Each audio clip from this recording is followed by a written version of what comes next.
வணக்கம் ஃப்ரெண்ட்ஸ். இன்றைக்கி நம்ம பார்க்க போகிறது என்னென்னா பொது தமிழில் 5வது வீடியோ. ஆல்ரெடி 4 வீடியோஸ் போட்டிருக்கேன் பொது தமிழில். அதே மாதிரி ஜென்ரல் ஸ்டடீஸ்லேயும் வீடியோஸ் போட்டிருக்கேன், அதாவது ஓல்டு கொஸ்டின் பேப்பர்ஸு. ஸோ அதெல்லாம் பாருங்கள், பார்த்து பயன்பெறுங்கள். அதுக்கப்புறம் இன்றைக்கி நம்ம பார்க்க போகிற ஊடால நிறைய கேப் ஆயிடுச்சு. ஏன்னா இங்கே வந்து நிறைய மழை, கரண்ட் இல்லை, சிக்னல் இல்லைனால என்னால் தொடர்ச்சியாக போட முடியல. இனிமேல் வந்து கண்டினியூஸாக போடுவேன். ஸோ பாருங்கள் எல்லோரும். ஃபஸ்ட்டு கொஸ்டின் நம்ம இதை பார்க்க போகிறது என்னென்னா, ஃபாரஸ்ட் கன்சர்வேட்டர் இச்சொல்லுக்கு இணையான தமிழ் கலை சொல்லை தேர்க. ஃபாரஸ்ட் கன்சர்வேட்டர்னாலே வனப்பாதுகாவலர். நெக்ஸ்ட்டு டிரான்ஸ்லேஷன் என்பதற்கு இணையான கலை சொல்லை தருக. மொழிபெயர்ப்பு. நெக்ஸ்ட் கொஸ்டின்,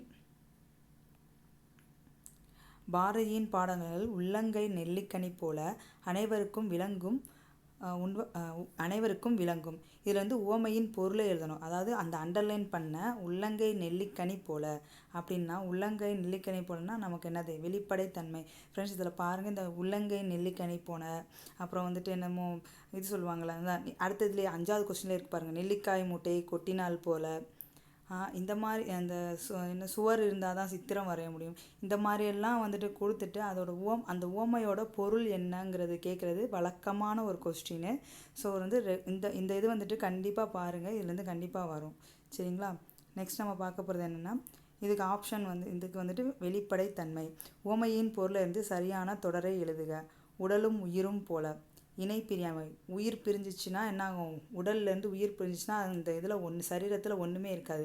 அப்படி வந்துட்டு அவங்க இணை பிரியாமல் இருக்கிறத தான் என்ன சொல்லியிருப்பாங்க, உடலும் உயிரும் போல, நகமும் சதையும் போல, அதெல்லாம் சொல்லுவாங்கள்ல, அதுதான் இணை பிரியாமை. அடுத்து, நெல்லிக்காய் மூட்டையை கொட்டினால் போல என்ற உவமைக்கு ஏற்ற பொருள். இந்த நெல்லிக்காய் மூட்டையை கொட்டினால் போல, ஒரு நெல்லிக்காய் மூட்டையை கொட்டி விட்டால் என்ன ஆகும்? அங்கே ஒன்று இங்கே ஒன்றுமா, அங்கிட்டுமா ஓடுமா? அதைத்தான் சொல்லியிருக்காங்க, ஒற்றுமை இன்மை.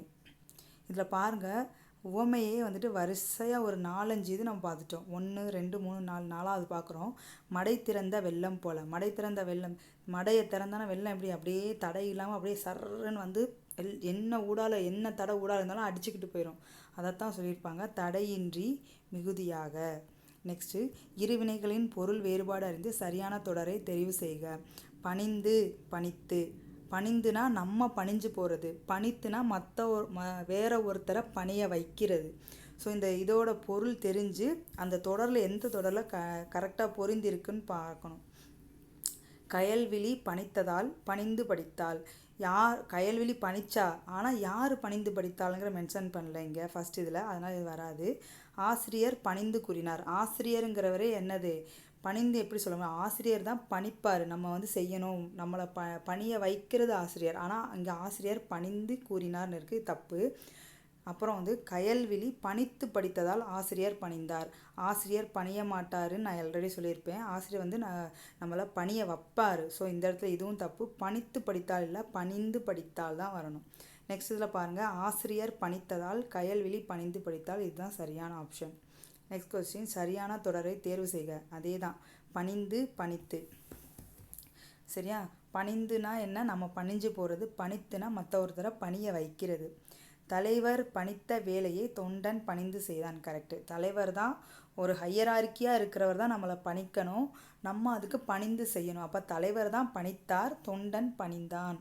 ஸோ இது வந்து ரொம்ப கரெக்டான ஒரு விஷயம். தலைவர் பணிந்த வேலையை தொண்டர் பணித்து செய்தான். பணிந்த வரக்கூடாது, தலைவர் பணிய மாட்டார். ஸோ இது வந்து வராது. ஸோ இது ஆப்ஷன் ஏ கரெக்டு, ஆப்ஷன் 2 தப்பு. நெக்ஸ்ட் வந்து தலைவர் பணித்ததால் தொண்டன் பணிந்தான். இது ரொம்ப கரெக்டு. தலைவர் தான் நம்மளை பணிய வைப்பார், தொண்டன் பணிந்து வேலை செய்யணும். Option 3 correct.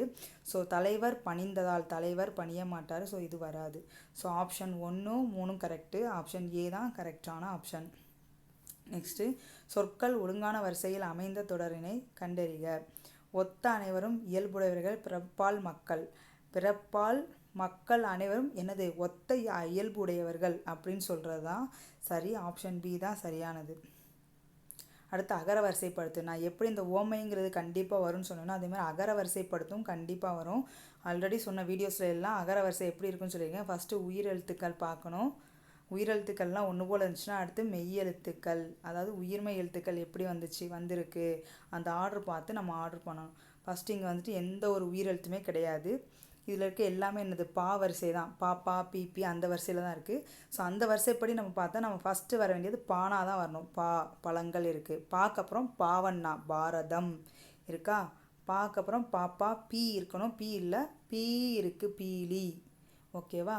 அதுக்கப்புறம் என்ன பூ இருக்கணும். புதுமை இருக்கா. அதுக்கப்புறம் பூக்கப்புறம் பூமி. அதுக்கப்புறம் பாப்பா பூ பே இருக்கணும். பெண்கள். அதுக்கப்புறம் பேயன்னா இருக்குது. அதுக்கப்புறம் பை.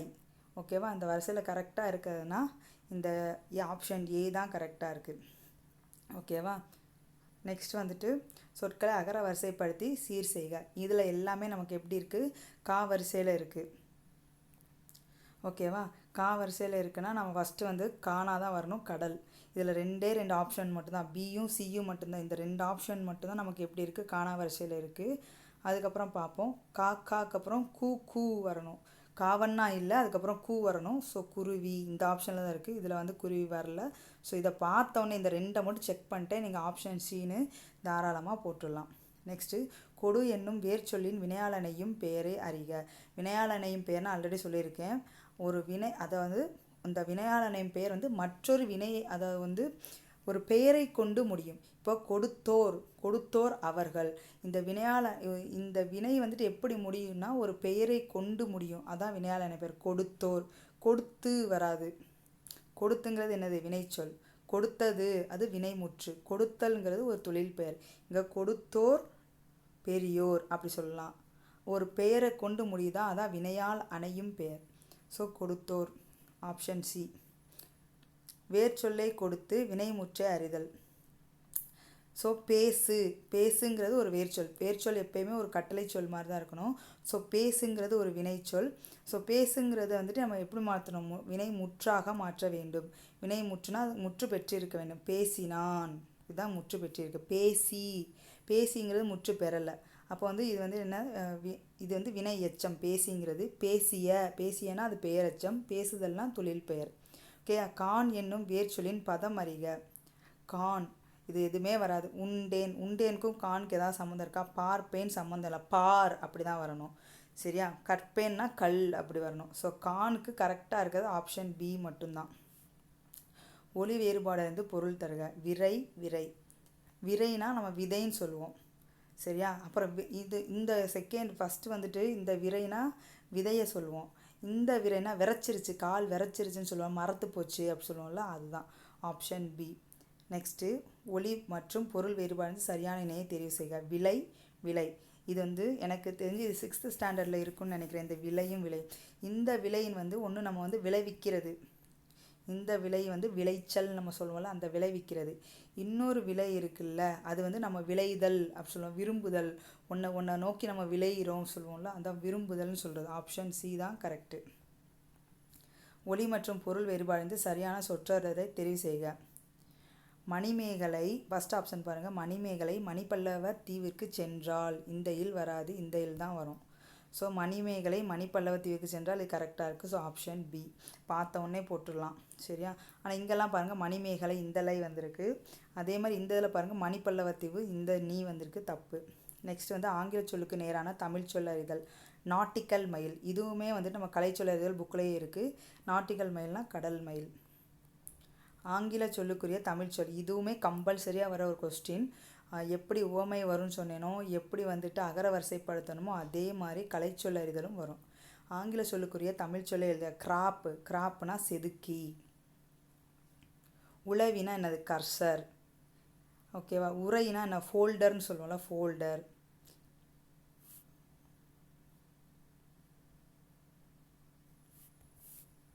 அது எதிர்ச்சொல்லை எடுத்தது. உதித்த என்றும் என்ற சொல்லின் எதிர்ச்சொல். உதிக்கிறதுனா மறைகிறது தான். உதித்தனா மறைந்த. அதுக்கப்புறம் உருவக தொடருக்கு பொருந்தாத சொல்லை தேர்வு செய்க. உருவகத்துக்கு பொருந்தாதது இங்கே பாருங்கள். இங்கே முகமதின்னு இருக்கிறத மதிமுகம்னு எழுதலாம். மதி போன்ற முகம் அது வந்து உவமை. அந்த மதி போன்ற முகத்தை வந்து மாற்றி எழுதினாதான் முகமதி, அது வந்து உருவகம். முகமலர்னு இருக்குது. மலர் போன்ற முகத்தை தான் எப்படி சொல்லுவாங்க, முகமலர். முகத்தை எப்படி மலராக வந்துட்டு உருவகப்படுத்தியிருக்காங்க. அதே மாதிரி முகத்தை வந்து தாமரையாக உருவப்படுத்துங்க. இதுதான் முகமன். இதுதான் வந்துட்டு நமக்கு ஆடாக இருக்குது. ஆப்ஷன் சி தான் கரெக்டு. பொருந்திய இணைகளை தேர்வு செய்க. படும், இது இன்னிசை அளபடைன்னு இருக்குது, இது வராது. இது வந்துட்டு என்னது செய்யுளிசை அளபடை. தளி சொல்லிசை அளபடை கரெக்டு. ஈ சொல்லு, ஈ சொல்லுன்னு சொல்லுவாங்கள்ல, அதான் சொல்லிசை அளபடை. வாழ்க்கை ஒற்றளபடை வராது.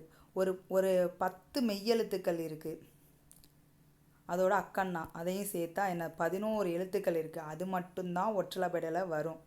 இது எதுவுமே ஒற்றளபடையில் வராது. அது என்னென்னங்கிறத நீங்கள் கண்டிப்பாக தெரிஞ்சு வச்சுக்கோங்க. ஸோ இதில் வந்து இந்த இல் வரவே வராது. இந்த ஒற்றளபடைக்குரிய மெய்யெழுத்துக்களில் இல் வராது. ஸோ வந்துட்டு இது கிடையாது. சரியா? இது வரைக்கும் நம்ம பார்த்ததில் ஆப்ஷன் 2 மட்டும் தான் கரெக்டு. நெக்ஸ்ட் ஒன் பார்ப்போம். தரும், இது செய்யுளிசை அளபடை கரெக்டு. இது எப்படி ஃபஸ்ட் ஒன், அதாவது படும் எப்படி இன்னிசை அளபடை தப்போ, இது என்னது படும் வந்து செய்யுளிசை அளபடை, தரும் செய்யுளிசை அளபடை தான். ஆனால் கரெக்டாக கொடுத்தது என்னது ஆப்ஷன் 2வும் 4ம் தான் கரெக்டாக கொடுத்துருக்காங்க. தளி வந்து சொல்லிசை அளபடை, தரும் வந்து செய்யுளிசை அளபடை, ஆப்ஷன் சி. நெக்ஸ்ட் வந்துட்டு சரியான எதிர்ச்சொல் அமைந்த விடையை கண்டறிக. இரவலர், புரவலர், இதுதான் கரெக்டு. சரியா? ஈதல்னா பெறுதல். அப்படி ஈதலுக்கு வந்துட்டு எதிர்ச்சொல்னா ஈதல்னா நம்ம கொடுக்கறது, பெறுதல்னா அதுக்கு ஆப்போசிட். எளிதுனா அரிது சொல்லணும், அந்நியர்னா உறவினர், அந்த மாதிரி வரணும். எளிதுக்கு அரிது வரணும், அந்நியருக்கு உறவினர் வரணும். இதெல்லாம் மாற்றி இருக்குது பாருங்கள். ஈதல் ஏற்றல் இருக்குது பாருங்கள். இந்த ஏற்றல் வந்துட்டு இங்கே இடத்துல வரணும், உறவினர் வந்து அந்நியர் இருக்க இடத்துல வரணும், இந்த அரிது வந்து எளிதுக்கு எதிர்ச்சொல்லாக வரணும். சரியா? ஸோ எல்லாமே மாற்றி மாற்றி கொடுத்துருக்காங்க. இங்கே கரெக்டாக இருக்கிறது இரவலர் புரவலர் மட்டும்தான். சேர்த்தெழுதுக. ஆத்தி சூடி, ஸோ இதுதான் கரெக்டு. நார்மலாக நம்ம ஆத்தி சூடி பார்த்துருப்போம்ல.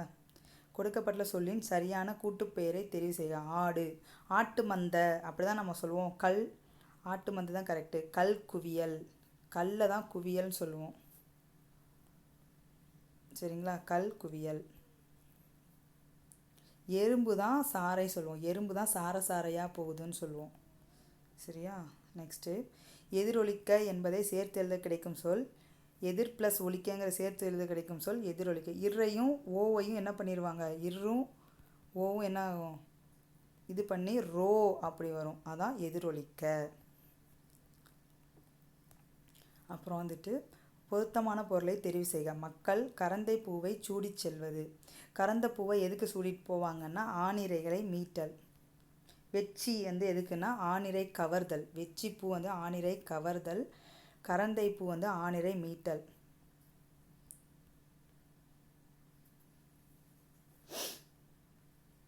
நெக்ஸ்ட்டு கூற்று காரணம். சரியா தவறா? கூற்று வந்து பந்து உருண்டது, இது தன்வினை. காரணம் என்ன சொல்லியிருக்காங்க, எழுவாய் ஒரு வினையை செய்தால் அது தன்வினை கரெக்டு. பந்து உருண்டதுங்கிறது தன்வினை கரெக்டு. பந்து உருட்டப்பட்டதுன்னா அது வந்து செயற்பாட்டு வினை, பந்து உருண்டதுன்னா அது வந்து தன்வினை. எழுவாய் வந்து ஒரு வினையை செஞ்சால் அது தன்வினைன்னு சொல்லுவாங்க, காரணமும் கரெக்டு. ஸோ ஆப்ஷன் ஏயும் பியும் சரி. நெக்ஸ்ட்டு கூற்றும் காரணம். என் அம்மை வந்தாள் என்று மாட்டை பார்த்து கூறுவது திணை வலுவமைதி கரெக்டு. உவப்பின் காரணமாக அஃறிணை உயர்திணையாக கொல்லப்பட்டது, இதுவும் கரெக்டு. இதை என்ன சொல்லுவாங்கன்னா இலக்கண முறைப்படி அது வலுவமைதினா என்னென்னா இலக்கண முறைப்படி தப்பாகவே இருந்தாலும் அந்த செய்யுள் இலக்கண ஆசிரியர்களால் அது வந்துட்டு கரெக்டுன்னு ஏற்றுக்கொள்ளப்பட்டது தான் வலுவமைதி. என் அம்மை வந்தாளுங்கிற ஒரு மாட்டை சொல்கிறது, மாடுங்கிறது ஒரு அஃறிணை. சரியா? அஃறிணையை வந்து உயர்திணையாக சொல்கிறது வந்துட்டு சரிதான் இந்த இடத்துல. ஏன்னா மாடை வந்து நம்ம என்ன நினைப்போம், தெய்வமாக கும்பிடுவோம், அதனால் அதுக்கு மரியாதை கொடுத்து என் அம்மை வந்தால்னு சொல்கிறது இந்த இடத்துல சரி. அஃறிணையை உயர்திணையாக சொல்கிறது தான் வலுவமைதிங்கிறதும் சரி. ஸோ ஆப்ஷன் சி தான் இங்கே கரெக்டு. நெக்ஸ்ட்டு கூற்றும் காரணமும் பொருந்தி வருகிறதா என கண்டறிக. கூற்று வந்து தமிழ் மருத்துவத்தில் பக்க விளைவுகள் இல்லை, ரொம்ப கரெக்டு. காரணம் மருந்து என்பதே உணவின் நீட்சியாக இருக்குது, இதுவும் கரெக்டு. ஸோ கூற்றும் காரணமும் பொருந்துகிறது. கீழ்கண்ட பத்தியை படித்து வினாக்குரிய சரியான விடையை தேர்ந்தெழுதுக. 1000 யானைகளை போரில் வென்ற அரசனுக்கு பாடப்பட்ட இலக்கிய வகை என்ன? அது நமக்கு பத்தியை பார்க்காமலே தெரியும், பரணி இலக்கியம்தான். போருக்குரிய தெய்வமாக வந்துட்டு இந்த போருக்கு போகிறவங்களாம் என்ன பண்ணுவாங்க, காளி தேவதையை வந்துட்டு கும்பிட்டு பழி கொடுத்துட்டு தானே போருக்கு போவாங்க. ஸோ காளியை தான் கும்பிடுவாங்க. அமர் அப்படின்னா போர்னு அர்த்தம். 96 பிரிக்கும் முறை 90 + 6 தான் 96. பரணி இலக்கியம் யாரால் இயற்றப்பட்டதுன்னா ஜெயங்கொண்டா, பரணிக்கோர் ஜெயங்கொண்டார்னு சொல்லுவாங்கள்ல. அதுக்கப்புறம் வந்துட்டு இது சொல்லும் பொருளும் விளக்கணும். தூசுனா பட்டு, துகிர்னா பவளம், வெறுக்கைனா செல்வம், நொடைனா விலை. ஸோ ஆப்ஷன் டி தான் கரெக்டு. நெக்ஸ்ட்டு வந்துட்டு சொல்லும் பொருளும் பொறுத்துக. நேமி, நேமினா சக்கரம், நேமினா சக்கரம், தூயினா தூவி, தூயினா தூவி, ஒரு நிமிஷம், நேமினா சக்கரம், தூயினா தூவி, விரிச்சினா நற்சொல், சுவல்னா தோல். இது வந்து எதில் வரும்னா இது முல்லைப்பாட்டில் வர்ற சொல்லும் பொருளும். சரியா, ஆப்ஷன் பி தான் கரெக்டு. நெக்ஸ்ட்டு பின்வரும் தொடரில் உள்ள பிழையை திருத்தி எழுதுக. அது ஒரு இனிய பாடல். இதுவும் வந்து நான் நிறைய தடவை சொல்லியிருக்கேன். உயிரெழுத்துக்கு முன்னாடி ஓர் தான் வரணும், ஒரு வரக்கூடாது. அதே மாதிரி இங்கே அதுங்கிறது வந்துட்டு உயிரெழுத்துக்கு முன்னாடி அக்துன்னு வரணும். அக்து ஓர் இனிய பாடல் அப்படி வரணும். Option C. நெக்ஸ்ட்டு வந்துட்டு அடைப்புக்குள் உள்ள சொல்லை தகுந்த இடத்தில் சேர்க்க. தண்ணீர் குடித்தான், தோசை குடித்தான்னு சொல்ல முடியுமா? முடியாது. ஸோ கடலை மிட்டாய் குடித்தான்னு சொல்ல முடியாது. சோறு தின்றான் அப்படி தான் சொல்ல முடியும். ஸோ தண்ணீர் குடித்தான் அப்படிங்கிறது தான் சரி. தண்ணீர் குடி. அடைப்புக்குள் கொடுக்கப்பட்ட சொல்லை ஏற்ற இடத்தில் நிரப்புக. மண்டா, மண்டா என்பது நடுதிராவிட மொழி.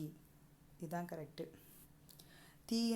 பொருத்தமான இணைப்பு சொல்லை தேர்ந்தெடு. தீயினால் சுடப்பட்டவர் கூட பிழைத்தொழுக முடியும், பிழைத்து கொள்ள முடியும். டேஸ் பெரியவர்களுக்கு தீங்கு செய்தவர் தப்ப முடியாது. ஆனால் பெரியவங்களுக்கு தீங்கு செஞ்சவங்க என்ன பண்ண முடியாது? தப்பவே முடியாது. So option D. சரியான இணைப்பு சொல்லை தெரிவு செய்ய. மலேசியாவில் உள்ள தமிழர்களின் ரத்தம் நேதாஜியின் மூளையில் கட்டியாக உள்ளது என்று சர்ச்சில் கூறினார். டேஸ் நேதாஜி இந்த தமிழினம்தான் ஆங்கிலேயர்களை அழிக்கும் என்று பதில் கூறினார். அதுக்கு வந்துட்டு இப்போ சர்ச்சில் என்ன சொல்லியிருக்காருன்னா அதுக்கு பதிலாக என்ன சொல்கிறாரு, அதுக்கு வந்துட்டு நேதாஜி என்ன சொல்லியிருக்காரு, இந்த தமிழினம்தான் ஆங்கிலேயர்களை கொல்லும் அப்படின்னு சொல்லியிருக்காரு. பொருத்தமான இறையை தேர்ந்தெடுத்தது. அவன் வந்தான், இறந்த காலம் சரி. அவள் வருகிறாளுங்கிறது நிகழ்காலம். ஸோ இது தப்பு. அது வந்தது, இது வந்துட்டு என்னது, இறந்த காலம், தப்பு. நீ வந்தாய், எதிர்காலமா, நீ வந்த அப்படிங்கிறது என்னது, அதுவும் இறந்த காலம்தான். எல்லாமே தப்பு. ஆப்ஷன் ஏ தான் கரெக்டு. அடைப்புக்குள் உள்ள சொல்லை நிகழ்காலமாக மாற்றுக. ஆசிரியர் இப்போது பாடம் நடத்துகிறார். நடத்துகிறார்னா நிகழ்காலமாக தான் மாற்ற சொல்லியிருக்காங்க. நடத்துகிறார் நிகழ்காலம் கரெக்டு. சரி, ஆசிரியர் நேற்று பாடம் நடத்தினார்னு வரணும். நேற்றே தேவையில்லை, ஏன்னா நிகழ்காலம்னால நேற்று வரவே வராது. நாளைங்கிறது எதிர்காலம், நாளைங்கிறது எதிர்காலம். ஸோ இது எதுவுமே வராது. ஆப்ஷன் ஏ தான் கரெக்டு. நெக்ஸ்ட்டு பொருத்தமான சொல்லை சேர்த்து புதிய சொல் உருவாக்குக. தேன்மலை, தேன்மலைன்னு தான் நம்ம சொல்லுவோம். தேன்மலை பெய்தது. 45க்கு ஆப்ஷன் ஏ. பிழையான இணையை தேர்க. நாகைப்பட்டினம், உதகமண்டலம் சொல்லுவோம். செங்கல் என்னது, செங்கல்பட்டு. செங்கல்புரம்னு வராதுல, செங்கல்பட்டு. பேச்சு வழக்கிற்கு இணையான எழுத்து வழக்கை தேர்க. எங்கேருந்து வர்றீங்க, எங்கிருந்து வருகிறீர்கள், அதுதான் கரெக்ட். Option D. 48 பொருத்தமான நூலினை தெரிவு செய்க. மருந்தே ஆயினும் விருந்தோடு உண் என்ற வரி இடம்பெற்றுள்ள நூல். இதுவும் வந்துட்டு நமக்கு விருந்தோம்பல் பாடத்தில் 9th 10th மென்ஷன் பண்ணியிருப்பாங்க. கொன்றை வேந்தனில் ஔவையார் பாடினது. மன்னார்குடியின் மரு, மன்னார்குடிக்கு மண்ணை. Option D. இந்த மருவும் வருதுப்பா, அடிக்கடி பார்த்துக்கோங்க. பிறமொழி சொல்லுக்கு இணையான தமிழ் சொல்லின் பொருந்தியது தேர்க. பொக்கிஷம்னா செல்வம் கரெக்டு. ஜாஸ்தினா மிகுதின்னு தானே அர்த்தம், பொருத்தமாக இல்லை. விஸ்தாரம்னா பெரிய பரப்பு, இது வந்து குறுகிய பரப்புன்னு கொடுத்துருக்காங்க, தப்பு. சிங்காரம்னா அழகு, கோரம்னு கொடுத்துருக்காங்க, அப்படியே ஆப்போசிட்டாக கொடுத்துருக்காங்க எல்லாத்துலேயுமே. ஆப்ஷன் ஏ தான் கரெக்டு. ஸோ ஃப்ரெண்ட்ஸ், இப்போ 50 கொஸ்டின்ஸ் வந்துட்டு நான் முடிச்சிருக்கேன். இதுக்கே வந்துட்டு நியர்லி 20 மினிட்ஸ் ஆயிடுச்சு. ரிமைனிங் 50 கொஸ்டின்ஸை ஒன்று இன்றைக்கி நைட்டே கொடுத்துட்றேன், இல்லைனா நாளைக்கு காலையில் கொடுத்துட்றேன். Okay, bye friends. இந்த மாதிரி ரெகுலராக வந்துட்டு ஓல்டு கொஸ்டின்ஸ்லாம் பாருங்கள், அதான் உங்களுக்கு ஒரு ஐடியா கிடைக்கும். ஸோ நான் வந்து ஜென்ரல் ஸ்டடீஸ்க்கும் கொஸ்டின்ஸ் போடுறேன், அதையும் கொஞ்சம் பாருங்கள். இனிமேல் ரெகுலர்ஸாக கொஸ்டின்ஸ் வரும். ஸோ பாருங்கள், பார்த்து கொஞ்சம் எக்ஸாமுக்கு நல்லா ப்ரிப்பேர் ஆகுங்க. All the best. இந்த வீடியோ பிடிச்சிருந்தா லைக் பண்ணுங்கள், ஷேர் பண்ணுங்கள், சப்ஸ்கிரைப் பண்ணுங்கள். தேங்க்யூ.